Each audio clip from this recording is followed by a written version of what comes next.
네, 논준모연구소의 김성하 소장입니다. 최근 들어서 많은 분들이 저한테 문의를 주시는 내용 중에서, 통계 분석도 많아요. 통계도 많지만, 누누이 말씀드리지만, 아마 교수님들은 다 이렇게 생각하시겠지만, 통계가 논문의 전부는 아니다. 통계는, 논문을 쓰기 위한 도구일 뿐이다. 라고 말씀들을 많이 하시고, 저도 그렇게 생각합니다. 물론 중요하죠. 최근같이 빅데이터 시대와 소위 말하는 4차 산업혁명 시대다 이러는 상황에서 어떤 데이터 분석이 상당히 과학적이고 객관적이고 그리고 소프트웨어까지 발전이 된 상황에서 데이터가 뻔히 있는데 데이터를 무시하고 있음에도 불구하고 조금 덜 과학적이고 덜 객관적인 방법으로 자기 자신의 연구 문제를 검증한다. 그거는 조금 논문을 쓰기에는 부족한 면이 있죠. 그래서 이제 통계 분석이 많이 대두가 되고 있습니다. 자, 그럼에도 불구하고 통계만 잘하면 되느냐? 이건 아니죠. 절대 아니죠. 일단 논문은 아무래도 이제 영어로 하면 페이퍼지 않습니까? 이 페이퍼 자체에 안에 논리적인 서술이 중요하죠. 논리적인 서술 이게 이제 사실 중요합니다. 그래서 이 부분에 대해서 특히나 사회과학 쪽, 요 부분에서 굉장히 중요하게 생각합니다. 자연과학 쪽은 이 부분에 대해서 좀 논리적인 서술이라기보다는 어떤 발견이라든지 발명이라든지 이런 부분에 많이 치중을 하기 때문에 논리보다는 사회과학은 이제 논리가 좀 중요하고 자연과학은 어떤 발견이라든지 발명이라든지 이런 부분에서 조금 더 중요성을 비중을 더 두고 있다 이렇게 판단을 하셔도 되겠습니다. 하지만 이제 자연과학이라고 하더라도 예를 들어서 자 간호학과. 자, 간호학과가 여러분들 학교에서 제가 지금 어제 수능이 끝났거든요. 어제 수능이 끝났는데 간호학을 지원하고자 하는 아마 학생들 또는 이제 학부모님들 또 주변에 이런 학생들이 있는 사람들은 간호학과 지원하는 학생들한테 한번 물어보세요. 아니면 자기 학교 홈페이지 한번 들어가 보세요. 간호학과가 사회과학 계열인지 자연과학 계열인지. 간호학과는 대부분 자연과학 계열에 속해 있습니다. 자, 그런데 간호학과에서 만약에 어떤 사람이 연구를 하는데 예를 들어서 우울이라든지 또는 예를 뭡니까 불안이라든지 공포감이라든지 요런 거를 내가 공부를 한다라고 하면 자연과학 계열에 있는 간호학과지만 이 우울과 불안이라는 도구 자체가 사회과학 계열에서 많이 다루는 도구라는 거죠. 자, 그렇기 때문에 같은 실험을 하는 연구다 하더라도 예를 들어서 여기 어떤 처치가 들어간단 말이죠. 처치 또는 프로그램 이런 것들이 들어간다 하더라도 종속 변수가 사회과학 계열에 종속 변수가 잡혀 있으면 인식이나 이런 거죠. 심리 이런 겁니다. 이런 것들이 종속 변수로 잡혀 있으면 같은 실험이다 하더라도 논리가 굉장히 중요하게 작용이 된다라는 거죠. 하지만 어떤 처치나 프로그램을 통해서 예를 들어 가지고 무슨 환자가 될 가능성이라든지 발병률이라든지 요런 것들, 유병률이라든지 요런 것들을 내가 실험을 통해서 증명한다라고 하면 요런 것들은 대부분 임상 실험을 해야겠죠.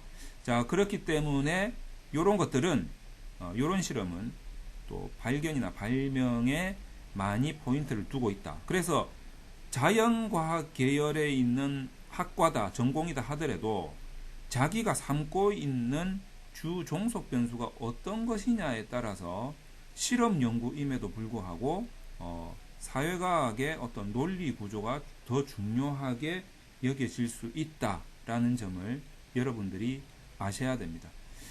사회과학에서의 학문 중에서도 교육학이라든지 복지학이라든지 심리학이라든지 상담학이라든지 요런 학문들에서도 주로 실험을 많이 하죠.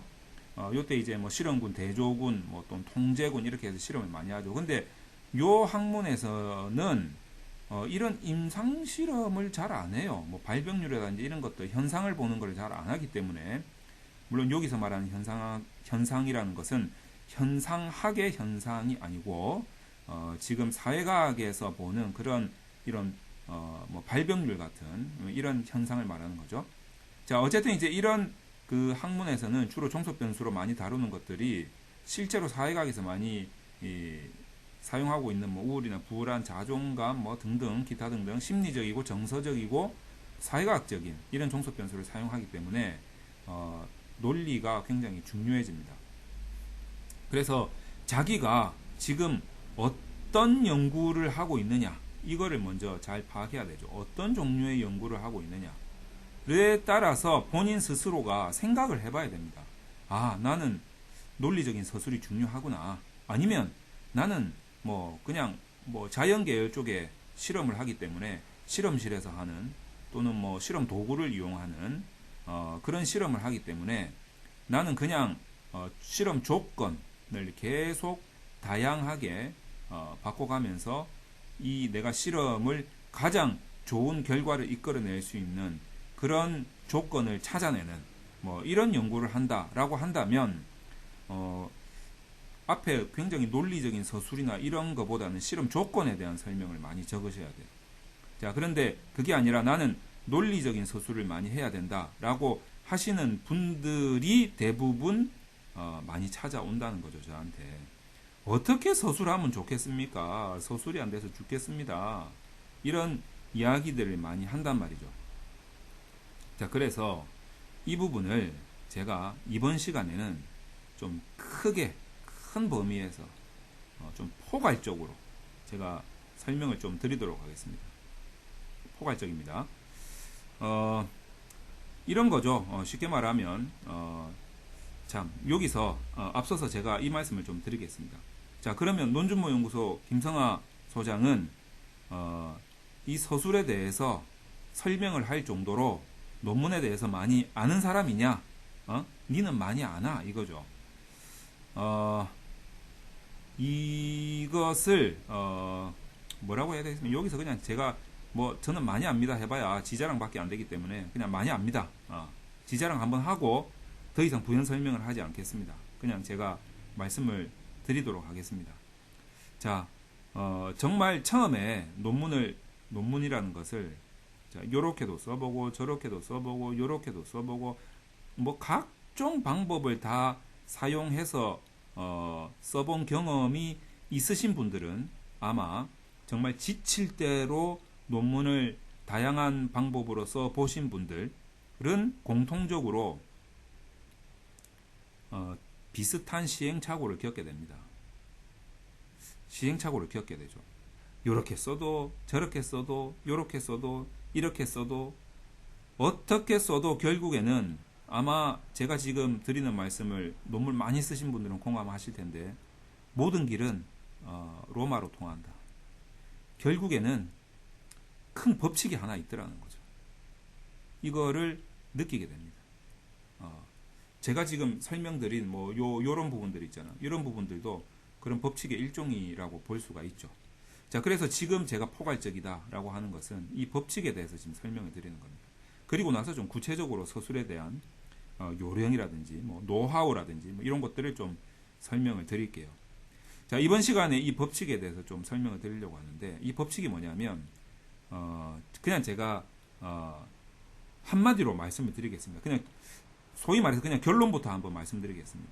지금 제가 결론부터 말씀드리겠습니다 라고 하는 이 방식을 우리가 국어를 배울 때 뭐라고 하냐면 국어학적으로 귀납적으로 지금 설명을 하겠다 이거죠. 자, 결론부터 내놓고 하겠습니다. 논문은 자, 여기 연구 문제가 있죠. 연구 문제를 제기하는 게 상당히 중요하다고 제가 말씀드렸죠. 논문의 4가지 요소 뭐 이런 것도 제가 설명을 드렸습니다. 그거하고 일맥상통합니다. 연구 문제를 제기할 때까지는 연역적으로 합니다. 굉장히 중요한 법칙입니다. 여러분들이 이거를 진짜 뼈저리게 느끼셔야 됩니다. 지금 제가 드리는 말씀 꼭 어떤 말하고 같냐면 이거 제가 뭐 부모는 아니지만 부모된 입장에서 본다면 저도 자식을 키우니까 똑바로 살아라. 이렇게 똑바로 살아라. 라고 말하는 거하고 똑같습니다. 어떻게 보면 너무 당연한 말 아닙니까? 그런데 어른이 돼서 자식을 낳고 키우다가 보면 똑바로 사는 게 얼마나 중요한지 정말 뼈저리게 느끼는 거죠.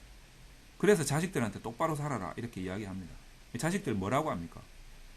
그냥 뭐 한쪽 귀로 듣고 한쪽 귀로 흘리고 저게 뭐 그래 중요한데 또 저 영감탱이 또 꼰대 같은 저런 말 한다 이렇게 생각을 하는 거죠. 근데 지금 제가 그런 꼰대 같은 이야기를 하는 거예요. 너무 중요하기 때문에. 자, 그래서 연역적으로 문제를 제기합니다. 그래서 이걸 이제 뭐 예를 들어서 이런 도구, 통계와 같은 이런 도구를 굉장히 과학적이고 객관적인 방법을 적용하는 거죠. 그래서 이제 풀죠. 풀어서 자, 이렇게 화살표를 표시해요. 풀어서 검증할 때는 검증하고 해석할 때는 어떻게 한다? 귀납적으로 합니다. 요거는 연역적으로. 자, 연구문제 제기부터 검증과 해석까지는 귀납적으로. 요거를 이해를 하신다면 논리적인 글, 논문 같은 논리적인 글을 서술하실 때 정말 도움이 되실 겁니다. 요거를 이해를 하신다면. 자, 연역적으로 문제 제기를 하고, 자, 문제 제기를 한 것을 검증하고 해석하는 것을 귀납적으로 푼다. 자, 요거를 이해를 하시면 논문 쓰는 거 정말 어렵지 않습니다.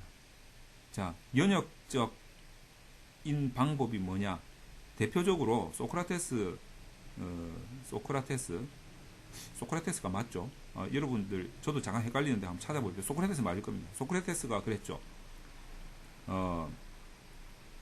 전제가 있는데 모든 동물은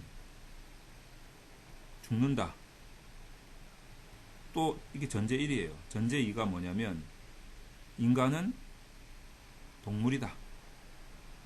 굉장히 일반적인 거. 요거 지금 동의하십니까? 라고 물어보는 거죠. 모든 동물은 죽는다. 동의하십니까? 예, 동의합니다. 굉장히 일반적인 거죠. 그 다음에 일반적인 거 또 하나. 자, 모든 인간은 동물이죠?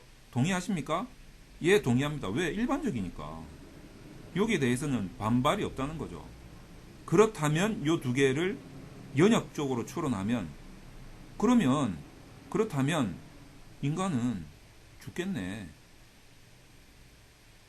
그런데 옛날에 뭐 불로장생이니 저 진시황 같은 경우에 안 죽을 수도 있다 뭐 이렇게 생각을 했을 거 아닙니까? 근데 이게 전제 1, 2에 의해서 당연히 나오는 추론이거든요. 인간은 죽겠네? 진시황 같은 사람은 내가 속았네? 이렇게 생각할 수 있다는 거죠. 그렇기 때문에 소크라테스가 말한 이 방식이 바로 연역적인 추론인데 가설을 이런 식으로 연구 문제를 이런 식으로 끄집어낸다는 거죠. 다시 말해서 이 연구 문제를 꺼내기 위해서 앞에서 굉장히 일반적인 것들부터 이야기를 해요. 그래서 다 동의를 하게끔 만들어 놓고 연구 문제를 던진다는 거죠. 논문에서의 이 서술 방식이 이렇습니다. 자, 그러면 여기까지 봅시다. 연역적으로 이제 연구 문제를 끄집어냈죠. 자, 그러면 제가 아까 뭐라고 했습니까? 뭐 시행착오를 거치고 모든 길은 로마로 통하는데 법칙이 있습니다 해서 제가 결론부터 내놓고 이야기하겠습니다. 결론부터 내놓고 이야기하겠습니다. 이런 방식을 귀납적이라고 말씀드렸죠. 자, 지금 연구 문제가 제기된 상태에서부터는 지금 결론부터 이야기한 거예요. 이럴 것이다 라고 결론 같은 이야기를 던져놓고 지금 시작한 거죠.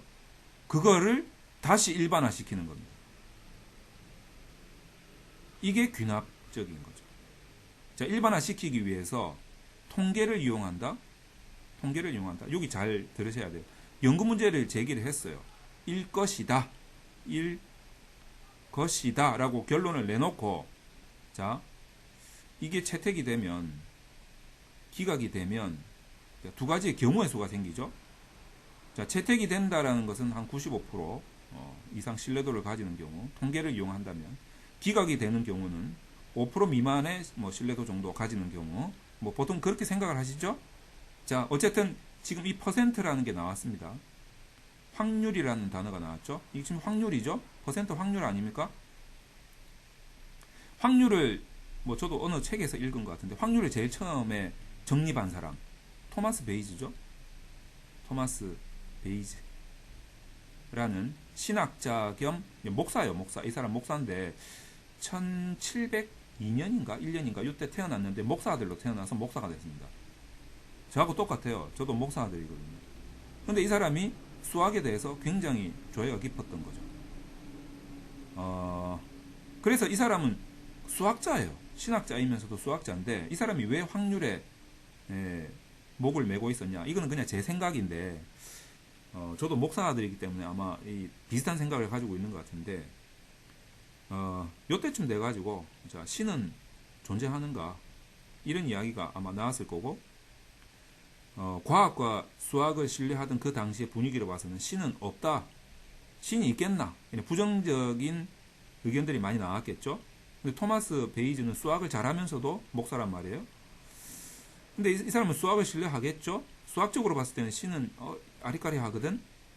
그러니까 신은 있을 수도 있다라는 확률의 개념으로 풀기 위해서 좀 확률에 좀 목을 매지 않았을까. 자꾸 사람들이 수학과 과학을 잘하는 사람들이 그런 과학적인 입장에서 보면 신은 이게 있다라는 존재를 증명하기가 너무 힘들거든요. 근데 토마스 베이즈는 목사인데 수학을 잘한단 말이에요. 그러니까 그걸 존재할 수도 있다라는 확률로 풀면 목사의, 소위 말해서 전문용어로 목사의 가오도 쓰고 수학자로서의 가오도 쓰고, 가오 얼굴이란 말이죠. 면이 쓴다 이 말이죠. 그래서 이제 확률에 꽂히지 않았을까 이런 생각이 듭니다. 그래서 지금 토마스의 뭡니까? 토마스 여러 가지가 있어요. 토마스 정리, 토마스 주의, 토마스 토마스 아니고 베이즈 정리, 베이즈 주의, 베이지언 추정법, 베이지언 인지론 이런 거 여러 가지가 있어요. 그게 뭐냐면 귀납법이에요. 귀납법이에요. 확률로 푼다는 거거든요. 그러니까 귀납법은 결론 내놓고 채택돼도 해석이 되고 기각이 돼도 해석이 되는 거예요. 확률로 풀었으니까. 기각이 되면 기각되는 대로의 이유가 있고 채택되면 채택되는 대로의 이유가 있죠. 자, 그런데 이제 이 문제가 어디서 나왔냐면 연역에서 나왔단 말이에요. 그러니까 얘네들 둘이 전제 조건 되는 거는 채택이 되어야 지금 이 추론이 되어서 나온 이 가설이 존재의 의미가 있다는 거죠. 그렇기 때문에 추론에 의해서 나온 이 가설은 기각이 돼도 가능하다라는 거죠. 왜냐하면 검증된 바가 없으니까. 전제 조건이 되는 가설은 기각이 되면 곤란하죠. 검증된 적이 있잖아요. 일반화된 거잖아요. 그래서 나온 연역적 추론에 의해서 나온 이 가설은 검증된 바가 없잖아요. 일반적인 게 아직 아니잖아. 그러니까 채택이 되면 그거 봐라 내 말 맞지 않느냐 이런 의미가 되고, 기각이 되면 나름대로 검증된 바가 없으니까 내가 이제 검증했네, 의미 없다고. 왜? 인간은 안 죽으니까. 왜? 의료과학이 발달을 했네, 깜빡했네, 이거죠. 그러니까 지금 이 논문이라는 것은 크게 두 가지의 흐름이 있습니다. 연역적인 과정에 의한 문제 제기와, 문제 제기됐으니까 내가 결론 냈다 생각하고 확률에 의해서 채택이 되든 기각이 되든 내가 시사점을 뽑겠다라는, 물론 이제 이걸 가지고 제가 논문의 4요소에 가장 중요한 거, 이게 선행연구하고 비교를 해야 되는 논의가 있어야 된다라는 그런 것도 있지만, 어쨌든 귀납적으로 푼다는 거, 연역적으로 제기한 것을 귀납적으로 푼다는 거죠. 이게 논문의 큰 틀에서의 법칙입니다. 요거를 여러분들이 뼈저리게 이해를 하셔야 돼요. 뼈저리게 느끼셔야 돼요. 이 방식을 서론에도 적용을 시키고, 이론적 배경에도 적용시키고, 연구 방법에도 적용시키고, 검증 결과에도 적용시키고, 결론에도 적용시키고, 이 법칙을 요 안에다 담아야 된다는 거죠. 그게, 이 법칙을 뼈저리게 느끼신 분들은 이 서론부터 결론까지를 글자를 안 읽어요. 아니, 안 읽는다고 하면 이제 좀 거짓말, 다 읽어요. 읽기는 읽는데 글자보다 더 중요하게 이 연역적인 문제 제기와 기납적인 해석 방식의 흐름을 본다는 거죠. 그래서 제가 논문은 글쓰기가 아니고 틀짜기라고 말씀드리는 겁니다. 이 흐름이 중요하다는 거죠. 그럼에도 불구하고 아직까지 이 흐름은 못 읽고 오로지 주어, 목적어, 동사가 중요하네, 뭐 접속사가 틀렸네, 뭐 그런 것만 주장하시는 분들은 제가 소위 말씀드리는데 자기 손으로, 이 제가 그냥 흔히 쓰는 말인데 자기 손으로 쓴 거, 지도한 거 총 통틀어서 논문이 1000편 이상 안 되시는 분들이에요. 제가 흔히 그냥 농담 삼아서 하는 말입니다. 이게 보여야 된다는 거죠. 그래서 여러분들이 이 부분이 농축되어 있는 곳이 어디냐면 서론입니다. 농축되어 있는 곳이. 근데 제가 말씀드렸죠. 서론부터 쓸 수 있느냐고. 절대 못 쓰거든요. 왜냐하면 이 농축되기 위해서는 수많은 자료조사와 수많은 선행연구조사와 이런 전제 조건이 될 수 있는 가설, 그리고 추론에 의한 가설이 어떤 건지를 다 연역적으로 추론한 다음에 이제 이 문제 제기된 것을 가장 과학적인 뭐 이런 거 있지 않습니까? 도구, 통계는 도구다. 이런 거를 끌어들여 가지고 푸는, 귀납적으로 풀 수 있는 설계까지 다 해놓은 상태에서 서론을 이 법칙에 의해서 구성을 해야 되는데 아무것도 안 해놓고 무슨 어떻게 서론부터 먼저 쓰냐 이거죠. 그래서 이 부분을 여러분들이 좀 정확하게 아셔야 될 필요가 있습니다. 논문을 지도하시는 분들도, 그리고 예를 들어서 저한테 이제 논문 컨설팅을 하시는 분들도 많이 옵니다. 논문 컨설팅 하시는 분들도 마찬가지라는 거죠. 그러니까 이런 가장 중요한 원리 같은 것들을 모른 채 그냥 그 사람이 쓰고 있는 논문을 그냥 뭐 롤 모델 한두 개 가지고 비스무리하게 만들어내는 이런 것들은 사실 정말 의미 있는 논문 지도, 의미 있는 논문 컨설팅은 아니죠. 이 법칙을 알고 있으면서 이제 뭐 그런 거를 좀 뭐 약간 활용한다든지 이런 건 괜찮지만, 그래서 이런 부분을 여러분들이 오늘 제가 말씀드린 거는 좀 포괄적인 겁니다. 하지만 가장 중요한 법칙과 원리이기 때문에 반드시 여러분들이 이 부분에 대해서 많은 고민을 좀 하실 필요가 있겠습니다.